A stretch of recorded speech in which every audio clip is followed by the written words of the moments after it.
Dewa Baru.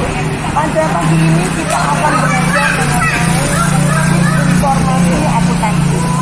Capaian kuliah daripada sistem informasi akuntansi adalah Anda akan mengetahui konsep daripada SIA, kemudian pengendalian lingkaran perusahaan yang harus diterapkan, dokumen formulir, bagaimana merancangnya, kemudian membuat flowchart, ya. Ini sangat dibutuhkan oleh perusahaan, di mana untuk mengamankan aset perusahaan. Oke, saya bersama dengan mahasiswa saya tercinta akan menyampaikan materi mengenai SIA. Sampai ketemu lagi di materi selanjutnya. Assalamualaikum warahmatullahi wabarakatuh. Assalamualaikum warahmatullahi wabarakatuh. Saya Cempaka Mulia Samudri. Di sini saya mau menjelaskan mengenai siklus pendapatan masker hijab di CM Store. Sebelumnya, teman-teman tahu nggak sih apa itu sistem informasi akuntansi? Sistem informasi akuntansi menurut Nugroho Wijayanto mengartikan bahwa sistem informasi akuntansi sebagai susunan dari formulir, catatan, peralatan termasuk komputer, perlengkapan serta alat komunikasinya, tenaga pelaksanaan, dan laporan yang terkoordinasi secara erat yang didesain untuk mentransformasikan data keuangan menjadi informasi yang dibutuhkan oleh manajemen. Sistem informasi akuntansi sebagai sistem informasi yang terdiri dari 4 siklus, yang masing-masingnya saling terkait dalam proses bisnis yang dilakukan. Siklus yang pertama adalah siklus pendapatan atau revenue cycle. Siklus ini terdiri dari semua aktivitas yang berhubungan dengan pertukaran dasar ekonomi dari penjualan barang atau jasa untuk mendapatkan kas dari penjualan tersebut. Yang kedua, ada siklus pengeluaran atau expense cycle. Siklus ini melibatkan berbagai aktivitas yang berhubungan dengan mendapatkan atau membayar barang jasa. Yang ketiga, ada siklus produksi atau production cycle. Siklus ini terdiri dari berbagai aktivitas yang berhubungan dengan penggunaan tenaga kerja dan perlengkapan untuk mengubah bahan baku mentah menjadi barang jadi. Dan yang terakhir keempat, ada siklus pelaporan atau reporting cycle. Siklus ini berbicara mengenai berbagai masalah dalam menyelesaikan informasi keuangan dan non-keuangan bagi pihak manajemen yang akurat dan tepat waktu, yaitu mengenai efektivitas dan efisiensi organisasi dalam melakukan berbagai aktivitas bisnis. Pada video kali ini, saya akan menjelaskan mengenai siklus pendapatan masker hijab di CM Store.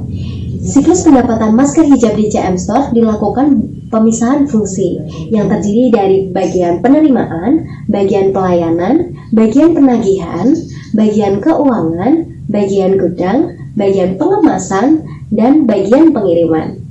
Untuk penjelasan lebih detailnya, yuk simak video berikut ini. Siklus pendapatan berawal dari penerimaan pesanan.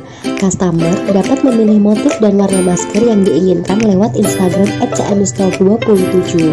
Nah, untuk pemesanannya bisa melalui WhatsApp. Pemisahan fungsi yang pertama yaitu bagian penerimaan pesanan. Fungsi ini bertugas menerima pesanan dari customer, kemudian mengkonfirmasi ke bagian pelayanan untuk dilakukan pengecekan stok di sistem. Hasil pengecekannya nanti diinformasikan kembali ke customer oleh bagian penerimaan. Bagian penerimaan pesanan juga mengkonfirmasi ke customer mengenai pembayarannya, apakah mau dilakukan secara transfer atau COD. Bagian pelayanan membuat surat pesanan sebanyak 4 lembar.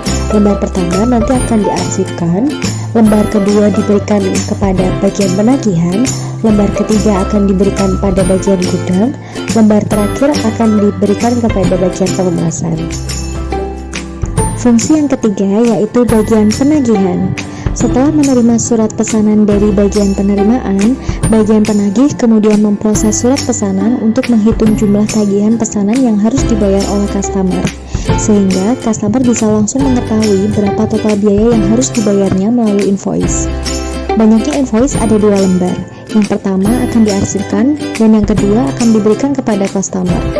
Jika customer setuju dengan jumlah pesanan masker dan jumlah yang harus dibayarnya, customer dapat melakukan pembayaran via transfer. Customer akan menerima invoice saat menerima barang.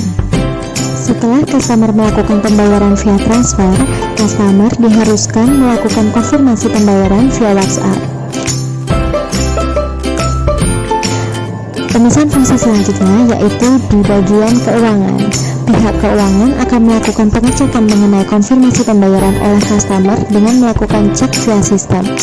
Jika bagian keuangan merasa yakin bahwa pembayaran sudah masuk, maka bagian keuangan akan mengirimkan bukti lunas kepada bagian penagihan.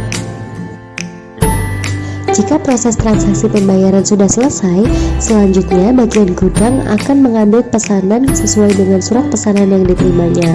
Kemudian pesanan tersebut akan diberikan ke bagian pengemasan.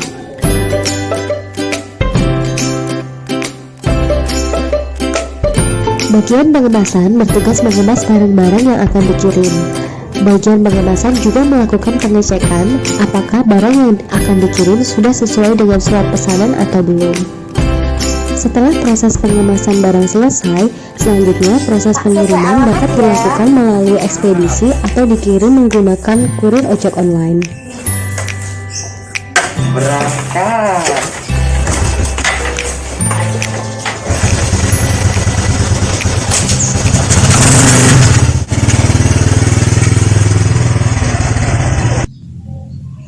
Terima kasih telah menonton video ini. Semoga apa yang saya sampaikan bisa bermanfaat buat teman-teman semua.